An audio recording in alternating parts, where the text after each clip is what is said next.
आज आप लोग सुनेंगे माघ मास का महात्म्य पहला अध्याय।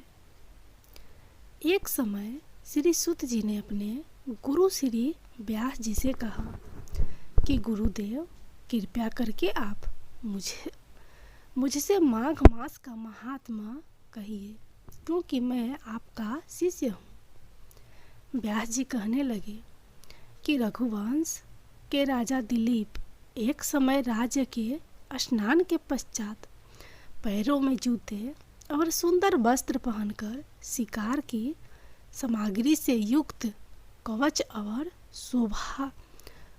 शोभायमान आभूषण पहने हुए अपने सिपाहियों से घिरे हुए जंगल में शिकार खेलने के लिए अपनी नगरी से बाहर निकले। उनके सिपाही जंगल में शिकार के लिए मृग, व्याघ्र, सिंह आदि जंतुओं की तलाश में इधर उधर फिरने लगे। उस वन में वन स्थली अत्यंत शोभा को प्राप्त हो रही थी। कहीं दो दो मृगों के झुंड फिरते थे, कहीं गिद्दर अपना भयंकर शब्द कह रहे थे, कहीं गैरों का समूह हाथियों के समान फिर रहा था, कहीं वृक्षों के कोटरों में बैठे हुए उल्लू अपना भयानक शब्द कह रहे थे, कहीं सिंहों के पद चिन्हों के साथ घायल मृगों के रक्त से भूमि लाल हो रही थी, कहीं दूध से भरी थनों वाली सुंदर भैंसें फिर रही थी, कहीं पर सुगंधित पुष्प हरी भरी लताएं वन की शोभा को बढ़ा रही थी, कहीं बड़े बड़े पेड़ खड़े थे तो कहीं पर उन पेड़ों पर बड़े बड़े अजगर और उनकी केचुलियाँ भी पड़ी हुई थी। उसी समय राजा के सिपाहियों के बाजे की आवाज़ सुनकर एक मृग वन में से निकलकर भागने लगा और बड़ी बड़ी चौकरियाँ भरता हुआ आगे बढ़ा।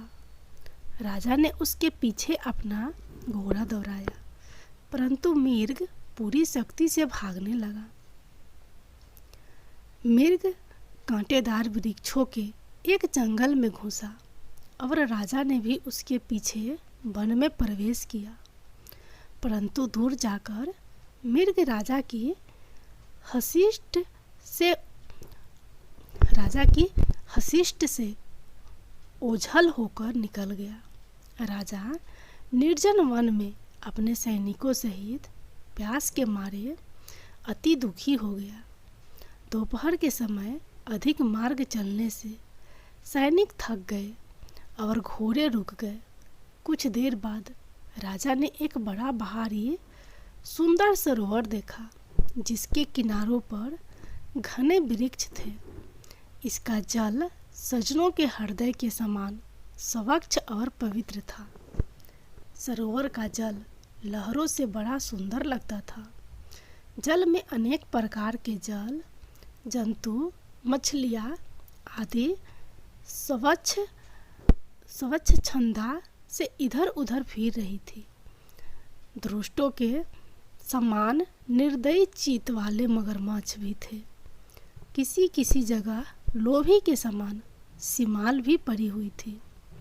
जैसे विपत्ति में पड़े हुए लोगों को दुखों को हारने वाली दानी पुरुष के समान यह सरोवर अपने जल से सबको सुखी करता था, जैसे मेघ चातक के दुख को हरता है। इस सरोवर को देखकर राजा की थकावट दूर हो गई।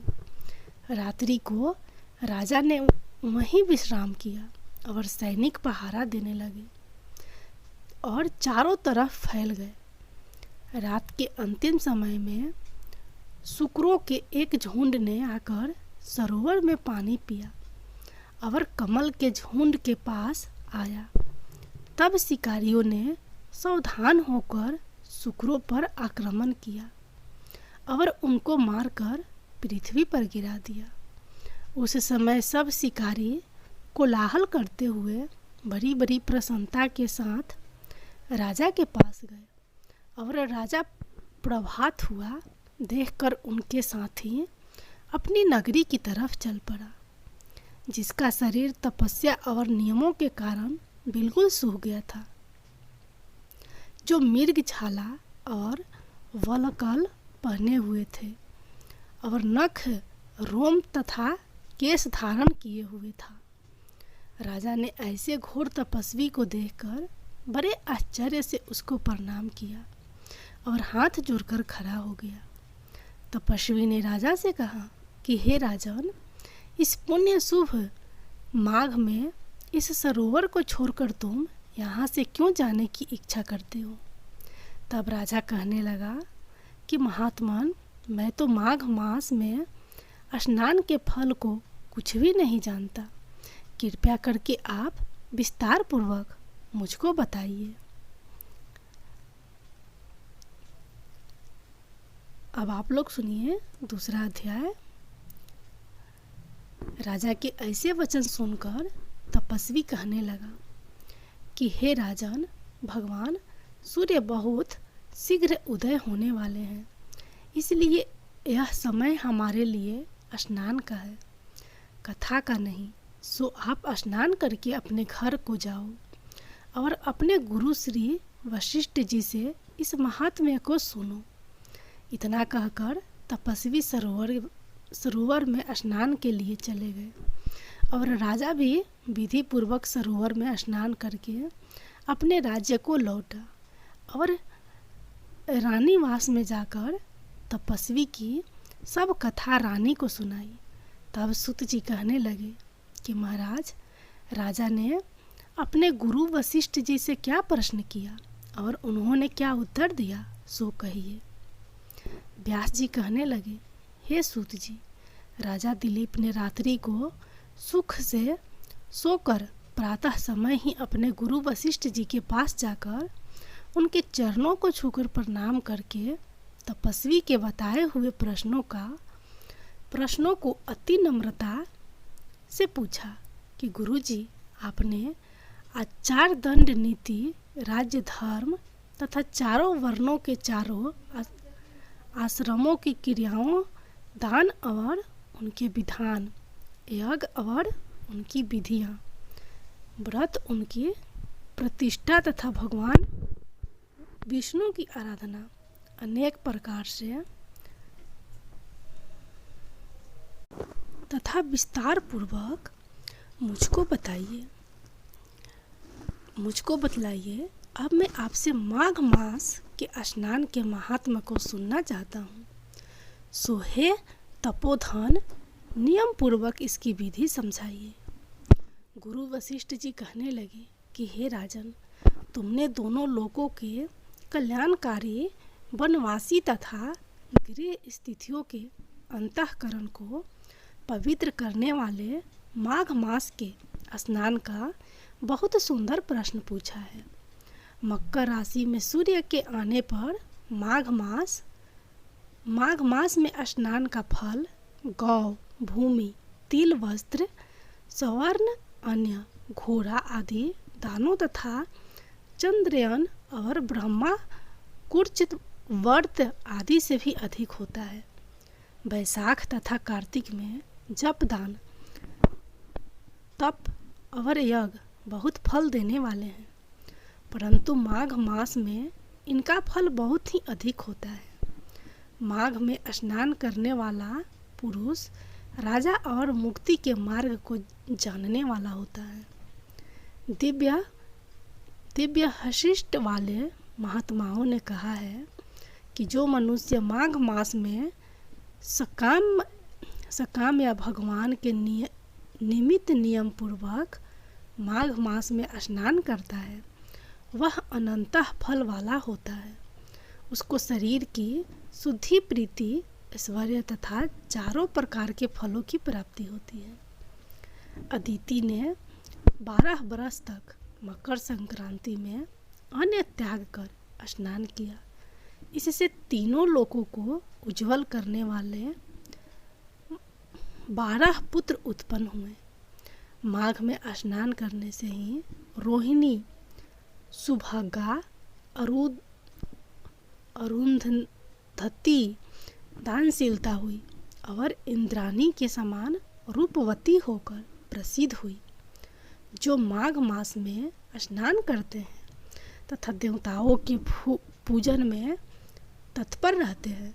उनको सुंदर स्थान, हाथी और घोड़ों की सवारी तथा दान को द्रव्य प्राप्त होता है। अतिथियों से उनका घर भरा रहता है और उनके घर में सदा वेद ध्वनि होती रहती है। वह मनुष्य धन है जो माघ मास में स्नान करते हैं, दान देते हैं तथा व्रत और नियमों का पालन करते हैं और दूसरों के पुण्यों के छिन्न होने से मनुष्य स्वर्ग से वापस आ जाता है। परंतु जो मनुष्य माघ मास में स्नान करता है वह कभी स्वर्ग से वापस नहीं आता। इससे बढ़कर कोई नियम, तप, दान, पवित्र और पाप नाशक नहीं है। भृगु जी ने मणि पर्वत पर विद्याधरों को यह सुनाया था। तब राजा ने कहा कि ब्राह्मण, भृगु ऋषि ने कब मणि पर्वत पर विद्याधरों को उपदेश दिया था, सो बताइए। तब ऋषि जी कहने लगे कि राजन, एक समय 12 वर्ष तक वर्षा न होने के कारण, सब पराजा छीन होने के कारण संसार में बड़ी उद्विग्नता फैल गई। हिमाचल और विंध्याचल पर्वत के मध्य का देश निर्जन होने लगा। निर्जन होने के कारण श्राद्ध, तप तथा स्वाध्याय सब कुछ छूट गए। सारा लोक विपत्तियों में फंसकर प्रजाहीन हो गया। सारा भूमंडल फल और अन्न से रहित हो गया। तब विंध्याचल ने नीचे बहती हुई नदी के सुंदर वृक्षों से आच्छादित अपने आश्रम से निकलकर श्री भृगु ऋषि अपने शिष्यों सहित हिमालय पर्वत पर गए। इस पर्वत की चोटी नीली और नीचे का हिस्सा सुनहरी होने से सारा पर्वत पीताम्बरधारी श्री भगवान के सहस लगता था। पर्वत के बीच का भाग नीला और बीच बीच में कहीं कहीं सफ़ेद स्फटिक होने से तारों से युक्त आकाश जैसी शोभा को प्राप्त होता था। रात्रि के समय वह पर्वत दीपकों की तरह चमकती हुई दिव्य औषधियों से पूरित किसी महल की शोभा को प्राप्त होता था। वह पर्वत शिखाओं पर बांसुरी बजाती और सुंदर गीत गाती हुई किन्नरियों तथा केले के पत्तों की पताकाओं से अत्यंत शोभा को प्राप्त हो रहा था। यह पर्वत नीलम, पन्ना, पुखराज तथा इसकी चोटी से निकलती हुई रंग बिरंगी किरणों से इंद्रधनुष के समान प्रतीत होता था।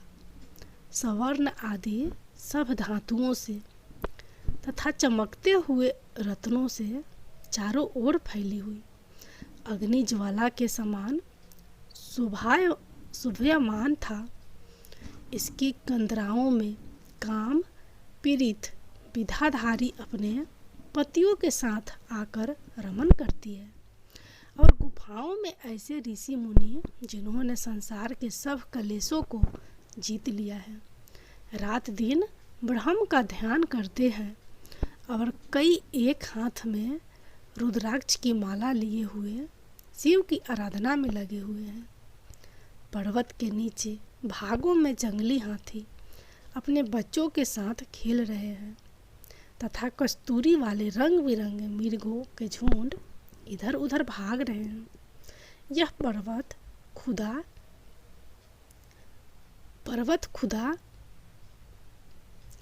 पर्वत सदा राजहंस तथा मोरों से भरा रहता है। इसी कारण इसको हेमकुंड कहते हैं। यहाँ पर सैदव ही देवता गुहक और अप्सरा निवास करते हैं।